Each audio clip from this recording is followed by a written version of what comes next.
Herkese merhaba dostlar, ben Ozan. 2024'te kullanmak serisine fiyat performans kralı, zamanında çok önerdiğim ve benim de 1,5 yıl aralıksız olarak kullandığım X3 Pro ile devam ediyoruz. Açıkçası Poco X3 Pro gerçekten özel bir telefon. Çünkü zamanında amiral gemileri 12-13 bin bandında Snapdragon 865 sunuyorken X3 Pro'da Snapdragon 860'ı görüyoruz. Ve bu telefonun 3 yıl önceki çıkış fiyatı 3500 liraydı. Ve o fiyata gerçekten mükemmel bir cihazdı. 2024'te nasıl bir deneyim veriyor yakından bakacağız. Ama ilk olarak fiyatlarla başlayalım. X3 Pro'nun 8 GB RAM ve 128 GB'lık versiyonunu şu anda yenilenmiş olarak 7000 bandında rahatlıkla bulabiliyoruz. İkinci el kısmında da ortalama 5-6 bine temiz, tamir görmemiş bir X3 Pro'yu rahatlıkla alabiliyoruz. Fiyatla ilgili değerlendirmeyi son bölümde yapacağız. Şimdi hemen tasarımla başlayalım. Poco X3 Pro segmentindeki diğer rakiplerinden ayrılan özgün bir tasarımla karşımıza çıkıyor.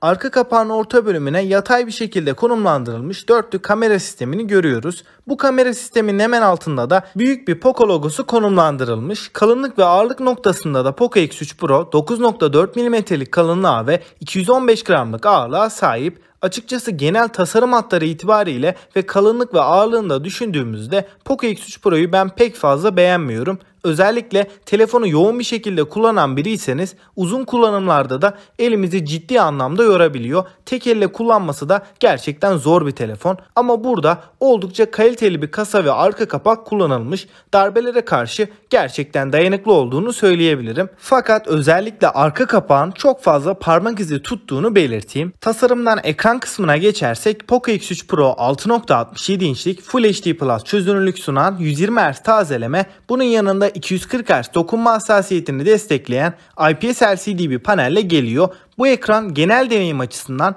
beni kesinlikle üzmedi. Gerek renklerin canlılığı gerekse ekranın tepkiselliği noktasında oldukça iyi olduğunu söyleyebilirim. Fakat parlaklık konusunda özellikle de dışarıda güneş ışığı altında telefonu kullandığımızda kesinlikle ekranı görme konusunda problem yaşıyoruz. Çünkü parlaklık değerimiz 450 nit gibi düşük bir seviyede. Eğer telefonla dışarıda çok fazla vakit geçiriyorsanız X3 Pro sizin için mantıklı olmayabilir. Bunun yanında özellikle telefondan çok fazla dizi film izliyorsanız da ekranımızın IPS panelli olması ve DCI-P3 renk uzayını desteklememesi, bunun yanında HDR desteğinin de cihazımızda olmamasından dolayı içerik tüketmek için çok keyifli bir ekranın olduğunu söyleyemem. Ama bunun haricinde ekran yönünde üst düzey beklentileriniz yoksa yine de bu ekran sizi memnun edecektir. Şimdi cihazımızın kamera kısmına değinirsek Poco X3 Pro'da burada ana kameramızda 48 megapiksel f1.79 diyafram açıklığında HDR ve yapay zeka destekli Sony IMX582 sensörü burada kullanılmış. İkinci kameramızda ise 8 megapiksel f2.2 ultra geniş açı lensini görüyoruz. Diğer üçüncü ve dördüncü kameralarımızda ise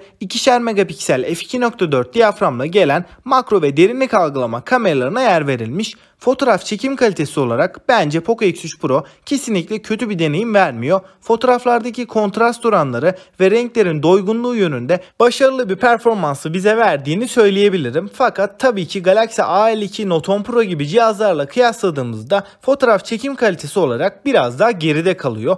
Video çekim performansında ise Poco X3 Pro 4K'da 30 FPS'te ve 1080p Full HD'de 60 FPS'te videolar çekebiliyoruz. Ve bu videolarda da ACE desteğiyle birlikte videoları çekerken elimizdeki titremeleri minimum seviyeye indirgeyerek kaliteli videolar çektiğimizi belirteyim. Ben video konusunda Redmi Note 10 Pro'dan bile daha başarılı olduğunu düşünüyorum. Yani video performansı olarak X3 Pro'nun fiyatına oranla ideal bir deneyim sunduğunu söyleyebilirim. Dostlar, eğer telefonda birinci önceliğiniz kamera performansı değilse Poco X3 Pro'nun sunmuş olduğu genel kamera deneyimi sizi memnun edecektir. Şimdi kameradan cihazın en iddialı olduğu alana, yani Yonga setine geçersek, burada çoğumuzun bildiği gibi Snapdragon'un amiral gemisi serisi Snapdragon 860 işlemcisi bizleri karşılıyor. Bu işlemci oyunlarda şu anda bize bir amiral gemisi cihaz neler sunabiliyorsa aynı performansı rahatlıkla veriyor. Özellikle oyunlarda ne bir takılma ne bir FPS düşüşü veya ısınmaya bağlı bir performans kaybı yaşamadık. PUBG'de neredeyse tüm grafik ayarlarında 60 FPS'te oynatabiliyor.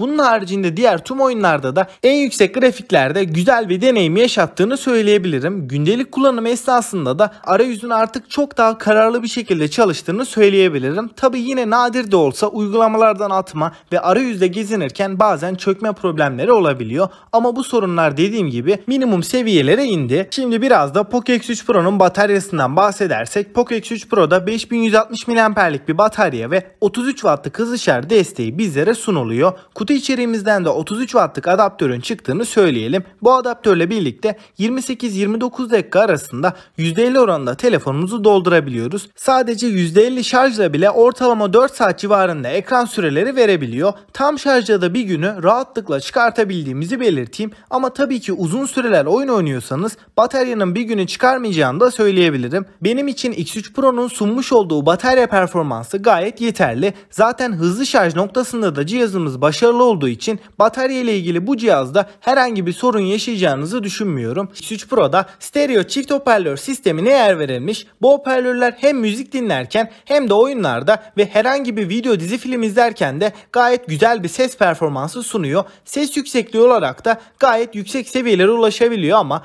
özellikle yüksek ses seviyelerinde arka kapakta bir titreme durumu var. Bu benim için çok rahatsız edici bir durum değil ancak yine de belirtmek istedim. Suya ve toza karşı dayanıklılıkta da X3 Pro IP53 sertifikası ile korunuyor fakat yine de kesinlikle sıvı temasına karşı dikkatli olmanız gerektiğini belirteyim. Çünkü burada üst seviye bir koruma yok, sadece su sıçramalarına karşı cihazımız korunuyor. Son olarak da yazılımdan bahsedersek Poco X3 Pro Android 11 ve MIUI 12.5 arayüzüyle geliyor. Son gelen ufak güncellemelerle birlikte de arayüz daha akıcı hale geldi ve gündelik kullanımdaki ısınma problemi de ortadan kalktı diyebilirim. Dostlar, şimdi son bir değerlendirme yaparsak açıkçası bendeki X3 Pro beni halen memnun eden bir telefon. Çünkü son güncellemeleri X3 Pro'ya yapmadım. Şu anda Android 11 ve MIUI 12.5'te performans olarak arayüz akıcılığı, menü akıcılığı baktığım zaman 2024'te bile gerçekten yağ gibi akan bir telefon. Oyunlarda da PUBG olsun, Call of Duty Mobile olsun herhangi bir kasma donma FPS drop'uyla karşılaşmıyorum. Yani hala bana 860'ın gücünü rahatlıkla veriyor ki performans olarak zaten hala bu fiyatlardaki en güçlü cihazlardan biri. Açıkçası batarya olarak da oyun oynamıyorsanız bir günü rahat rahat çıkartıyor. 33 Watt hızlı şarj desteği de gerçekten o yıllara göre güzel bir detay. Fakat ekran ve kamera olarak artık günümüzün ciddi anlamda gerisinde. Fotoğraf konusunda her ne kadar idare eder diyebilsem de video tarafında özellikle OIS'in olmaması çok büyük bir eksi ve ekran kısmında da X3 Pro'nun 450 nit gibi düşük bir parlaklıkla gelmesi özellikle de güneşli yaz aylarında ekranı görmekte biraz problem yaşatıyor. Ancak 120 Hz ve akıcılık kısmı gerçekten başarılı ve bir diğer eksi de kalınlık ve ağırlık. Özellikle de uzun süreler aralıksız bir şekilde X3 Pro'yu kullandığım zaman elimi net şekilde ağrıtıyor. Fakat bu fiyatlarda şu an bile performans olarak rakipsiz bir cihaz. Android bir telefon istiyorum ama bütçeyi de çok zorlamadan aldığımda da beni 2-3 yıl sorunsuz bir şekilde götürsün diyorsak X3 Pro özellikle de ikinci el kısmında hala alınabilecek, rahatlıkla önereceğim bir telefon diyebilirim. Ve son olarak fiyatına oranla bir not verecek olursam benden 7 puanı aldım. Peki siz ne düşünüyorsunuz? X3 Pro hala alınır mı? Görüşlerinizi mutlaka bekliyorum. Ve bu serinin devamı için de videoyu beğenmeyi ve abone olup bildirimleri açmayı unutmayın. Ben Ozan. Sonraki videoya kadar kendinize çok iyi bakın. Hoşça kalın.